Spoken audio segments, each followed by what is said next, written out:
Hey everybody, Lauren, Matt Rohde again with the Sarasota Gulf Coast Homes team. We're still driving, yes. However, we're parked, so hopefully this video isn't going to be bouncing all around. I promise one day we will have a real podcast set up where we're in some type of studio, but for now, this is life and this is how we're doing it. So on today's episode, we're going to be talking about activities that you should be doing as a real estate agent if you're planning to make money in this industry. During the COVID years, I think that things became so easy for real estate agents that everyone ended up going to get their real estate license. And let's be honest, they made a lot of money. There were buyers falling out of the sky taking advantage of those interest rates and sellers taking advantage of the equity that they had in their home. But times have changed and it's difficult. It's difficult out there. It's a difficult market. So I want to share some things that we recommend our agents do on our team. On a daily basis, you should be obviously waking up, taking care of yourself, taking care of your kids, getting them off to school if you have children, right? Getting that out of the way and going into your office or having a space that is quiet where you can go like you're actually going to work. Even if you're not going to work for someone else, you're going to work for yourself, right? Would you pay yourself to show up late? Would you pay yourself to not make calls? Would you pay yourself to not go door knocking? No, you wouldn't pay yourself. So that's why you're not getting paid if you're not doing those things, okay?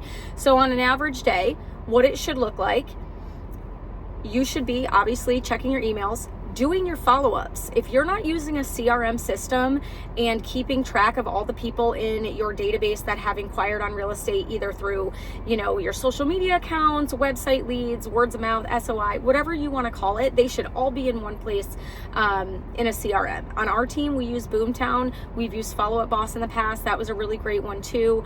Keller Williams agents, they have access to KW Command. I believe that's what it's called. And basically, it's just a spot where you're going to keep all of your clients and you can associate each client with a specific category, right? Based on when they are looking to purchase. So for our team, we categorize people who are looking from 0 to 3 months, 3 to 6 months, 6 to 12 months, and 12 to 24 months. And the categories are associated with different plans where follow-ups show up for the agents to make contact with the client based on how far out their purchase is after a conversation with them and what their goals are, right?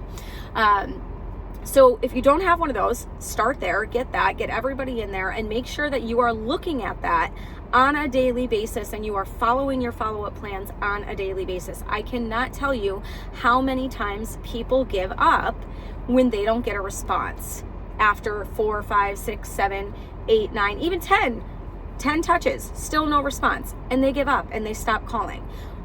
We are proof, our business is proof that those leads turn 1 year, 2 years later out of the blue if you just keep following up. Unless somebody asks specifically to be removed from your database, you should be following up with them per your categorized drip plan, if that makes sense. And obviously you want to do it during a time that's allowable to make those types of calls. I know different states have different times that you're allowed to call people, so just make sure you know what those are in your state. So yes, so you want to do that. You want to make sure you're following up with all those people that they're in your CRMs and that you're not just giving up on them. They say it takes between 7 to 10 touches before you get a yes, and they're saying now it takes 36 touches to get somebody into contract. How valid that is, I don't know, but that is what the real estate coaches are saying. I guess for myself personally, it would really depend on what source that lead is coming from. I will say that, Realtor.com, Zillow, website internet leads, and personal sphere turn much quicker than a social media lead, right? Those are more of a heavy nurture. We call them top of funnel leads. We call the real estate, Realtor.com, Zillow, we call those bottom funnel leads, right? So you have to make sure your funnel is full at all times with different sources. On that topic, Matt, do you have any type of story that you want to share in terms of follow-up and continuing the follow-up even after a week, after 2 weeks, even after 6 months? No, the follow-up and the big thing is with the follow-up is if somebody says they're 12 months out and you say, okay, great. Just so you know, it typically is shorter than what they say, because you have to know when they start getting excited about something, they move up their timelines always. It's usually half of whatever they say. If they say it's 2 years, it's 1 year. They say it's the 12 months, it's probably 3 to 6 months. And that happens all the time. That's why it's very important. If you don't stay in front of them and keep reaching out and checking on them, they forget about you. Then they log on to Zillow or Realtor.com and they make an inquiry. Then another agent calls them. They bond with that agent. Then they're gone. They forget about you or whatever else, right? So being in front at all times is key, right? And just kind of a quick story of hustling. In the beginning, especially of a real estate career, and throughout your career, you should always be doing a little bit extra. You shouldn't just be relying on people calling you or just lead sources that you may pay for or whatever. One quick example, I went to a showing once. I was in Parrish, Florida, and it was earlier in my career. And I went to the house. I was going to meet my clients there, my buyers. And I get there, and I was about 20 minutes early, like you should be, to get everything organized, ready. I was just meeting them for the first time. I was going to do like a nice little thing for them.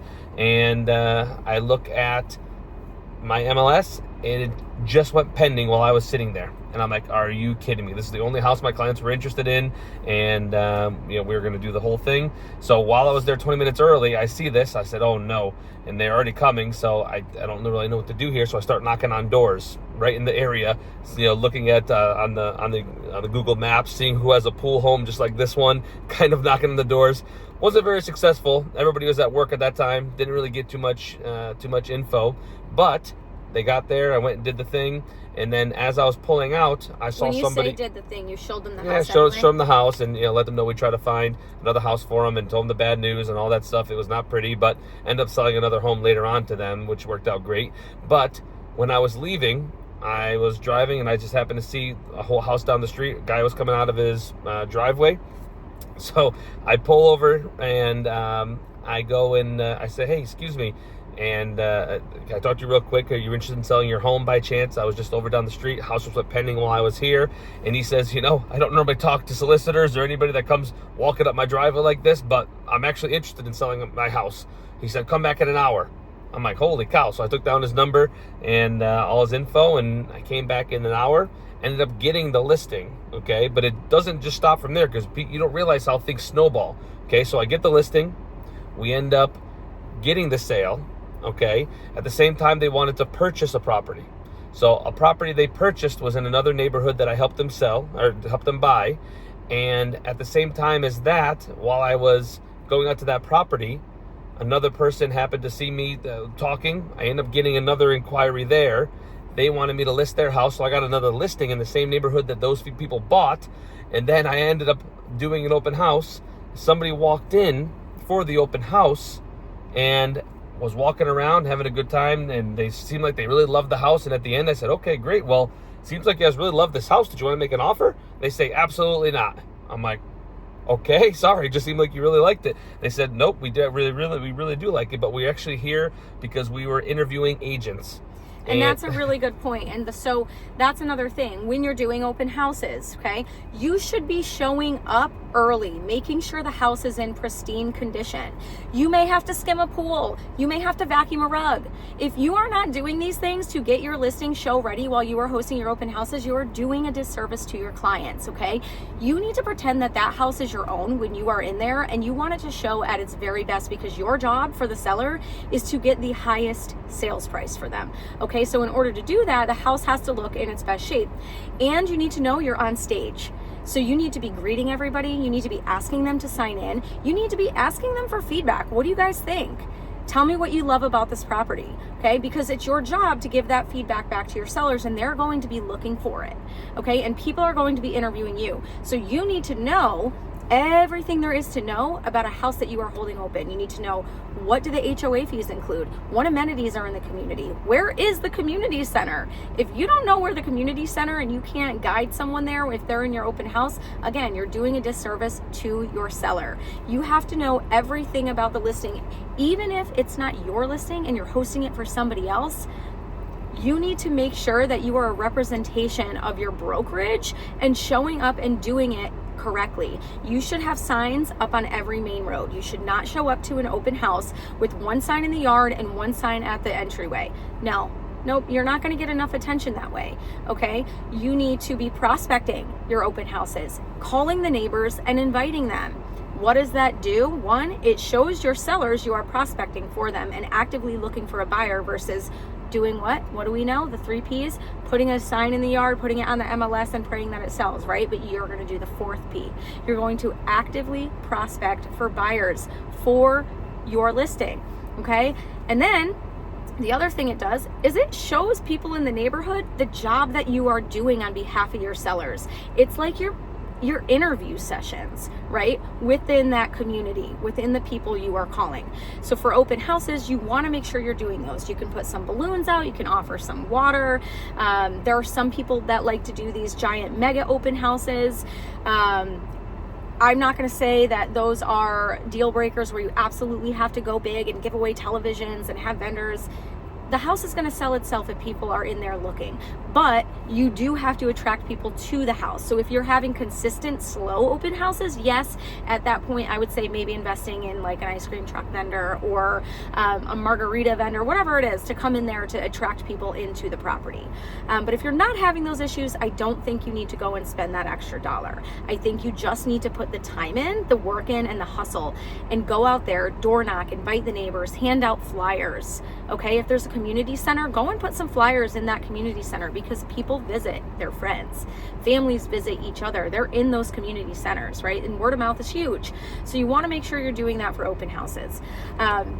One of the other things, there's 2 other things that I think are very important when you're just listing a property or when you just sell a property. You should be circle prospecting that neighborhood with a phone call.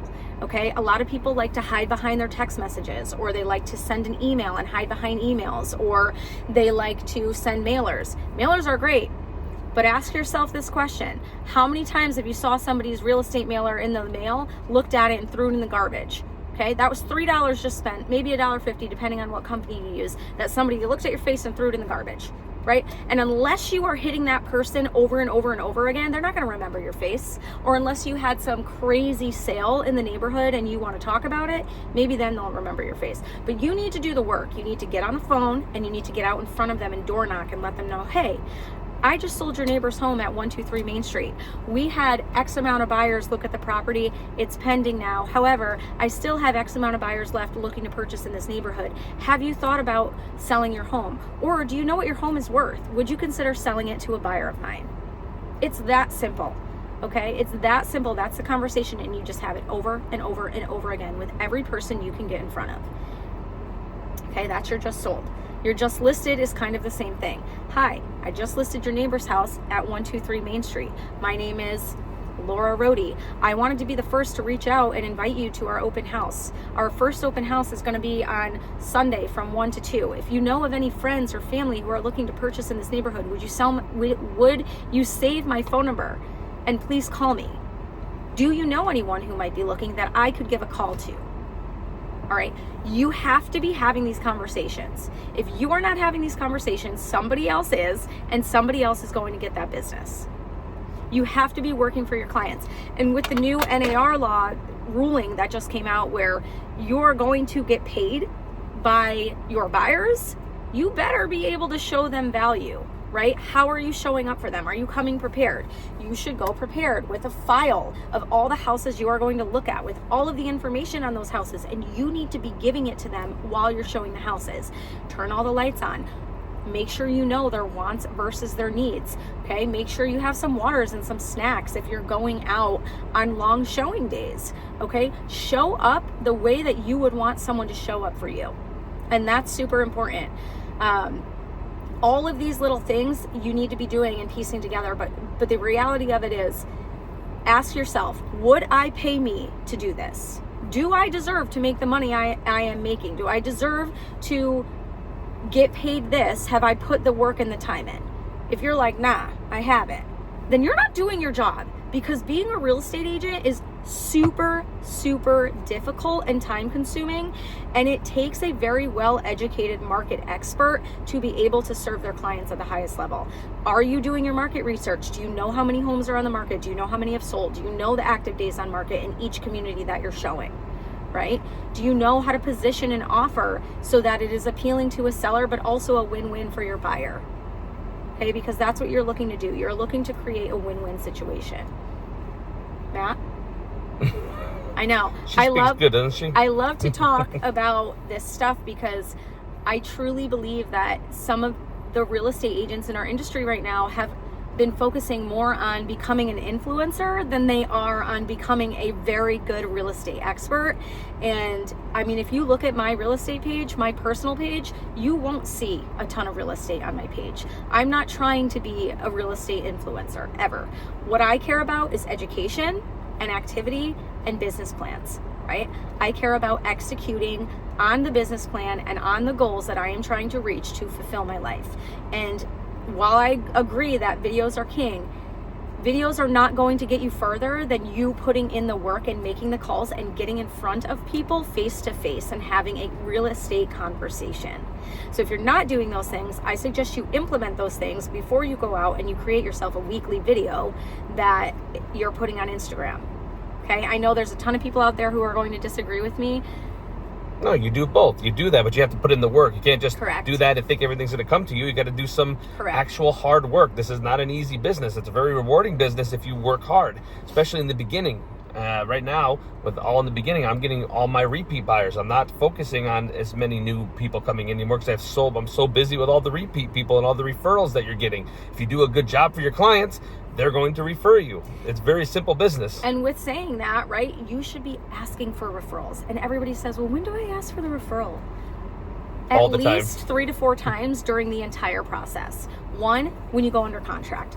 2, when you get through inspections and you get a win for your buyer. 3, when you're at the closing table. 4, when you follow up with them. 3, 6, 9 months later. Always. Okay, and you should be contacting your past clients at least twice a year, wishing them happy holidays, checking in with them, wishing them a happy summer. It doesn't matter when, right? And you should be sending them what we call easy CMAs. Now, an easy CMA every year just tells your clients, hey, here's what your home is currently worth. If you're interested in having a conversation further, let me know. Or if this number surprise you, right? When you ask that question, a lot of times what will happen is they'll say, wow, yeah, I didn't know my house was worth that much. And then it opens up the conversation. Or they'll say, no, it doesn't surprise me. I know that my house is worth this much. I love it so much. We're so happy here. And you know, okay, they're not looking to sell. Just keep in mind, the average people stay in one house 6 to 7 years. I see my clients seem to be even sooner than that. 3 years. 6 to 7 years, I would say was years ago, and maybe up north here in the Florida area, I think it's between 3 and 5. Yeah, I mean, average over depending where you are. Yeah. So, I mean, it's amazing. I have people that a year, 2 years, 3 years, 6 months. Things happen, right? Life changes happen. Something could happen up north. They have to go back up north. A divorce can happen. Something can happen. Who knows? A different school zone could happen. I mean, they could have moved here, didn't pick the right area. Now they're looking to go to another area. That happens all the time. So just know that if you're not following up, those are the clients that you're going to have in a couple of years, and that time flies by. You won't even realize. That's my biggest thing I'm trying to work on is getting past clients, calling them and staying in touch. When you have as many as I have now, it's tricky to do, but you got to make a plan to do it.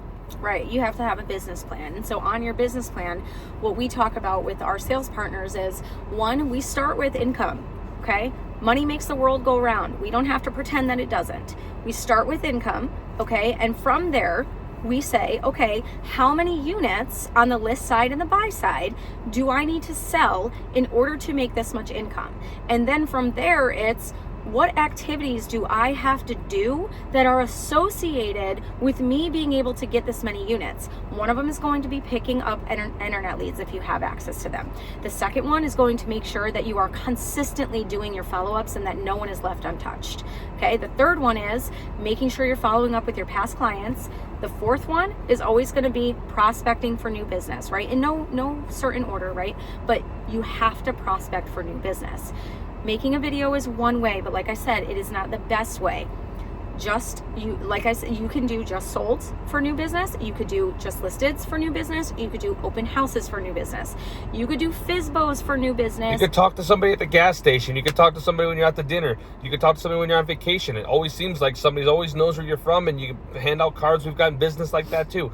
Always tell people what you're doing and what you do for a living, and hand out your card. Talk to people. You would not believe how that turns into something, especially if you live in a destination area. We live in Sarasota, Florida, so of course we're in a destination area, so we have a lot of second homes or a lot of people moving here, which is nice. You know, depending on what area you are, you're going to have different parts of that, right? But that is, you just never know. You just have to talk to people, especially people in your phone. I tell new agents, go through everybody in your phone from all your previous businesses and your previous jobs, or people that you know, or family, and start just calling them and let them know what you do, and just say, hey, I know you may not be looking, but do you happen to have a friend or a family or somebody that's interested and maybe looking to purchase in the area? It's unbelievable just by doing that simple thing. It's a good way to connect with maybe people you haven't talked to in a while, and it turns business all the time. It's the simplest way to do it. It's free. It costs you nothing to do that. Calling to say hello and let you know what I'm doing now.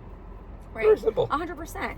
And with that, I'm also a very big believer in open houses, right? Because everything we do in real estate is a numbers game, right? Knowing your conversions. The fastest way to success is to know what your conversion is. Take 30 days to really dial in and know how many calls does it take to make me have a conversation? How many conversations do I need to have in order to get an appointment? How many appointments do I have to set to make sure I get a listing signed, right?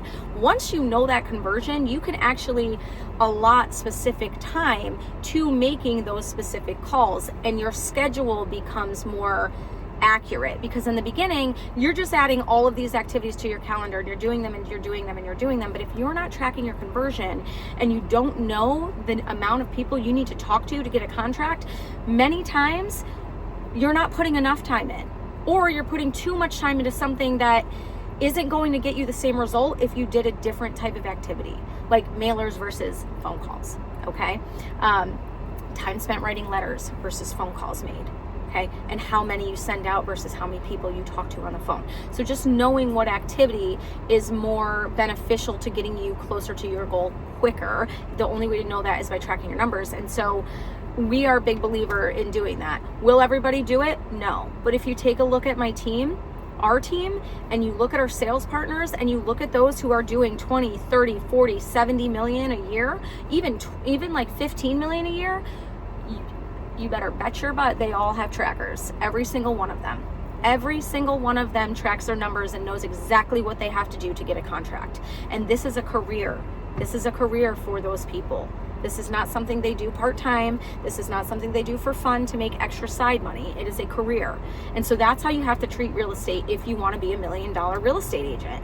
And I think, a couple years ago, everyone was like, wow, look at how much money all these real estate agents are making. It's so easy. Yes, it was easy for 2 years. Those years are over. Keep in mind, it wasn't easy for everybody because it was multiple offers. You have to know what you're doing in that case too. There were so many agents that had a full price offer and lost every time, or offered $100,000 over and lost. It was easy in some cases, easy to get buyers, easy to put offers in, but not always easy to get them turned and to actually get it done. And that brings me to education, right? Make sure that you are getting educated as the market changes, especially right now when the market is literally changing. Like, I feel like it's changing every 3 months. We are in a different market, having a different type of conversation, and you really need to stay on top of what is working. So knowing gap addendums, knowing how to use home sale contingencies, knowing about bridge loans and 2-1-1 buy downs. If you are not attending educational seminars, you're losing, right? And we don't want you to lose. We want you to win. So I'm giving you this advice so you can go out there and you can make yourself win. One of the other things was, so I want to just kind of think back in my head, because I know we talked about prospecting. I know we talked about follow-ups, new business, all of that. And wow moments. Wow moments. So yeah, I mean, that's more of your thing. I'll be honest. I'm more on the leadership side of things in business. I am no longer in sales. I haven't been in sales for the last 4 years. I know people think that because they see my face on a lot of the listings, but to be honest, I kind of lead the team, and that is the numbers behind those sales that everybody sees, the ones that are in my name. So yes, creating wow moments is crucial. That's amazing. That's what started our whole business, is doing Yeah. that. Is actually going above and beyond. That's the easiest thing, is letting people see that you're a hustler. People would always tell me, "Wow, I was actually talking to a few other agents, but after meeting you and talking to you, because I called a few of them, and wow, you're an animal." And literally, they wanted to work with me because they saw knowledge is great, right? But in the beginning, you may not have all the knowledge. You're still learning. You're still getting it. But showing that you're hustling, showing that you're going out and videoing a property, showing that you're going to do extra things and you're for looking them. up properties for them and sending them to them before they're sending them to you. Lots of things. It's a full-time job. It is not, unless you're selling 10, $12 million plus homes. Yes, there are some of you out there who are.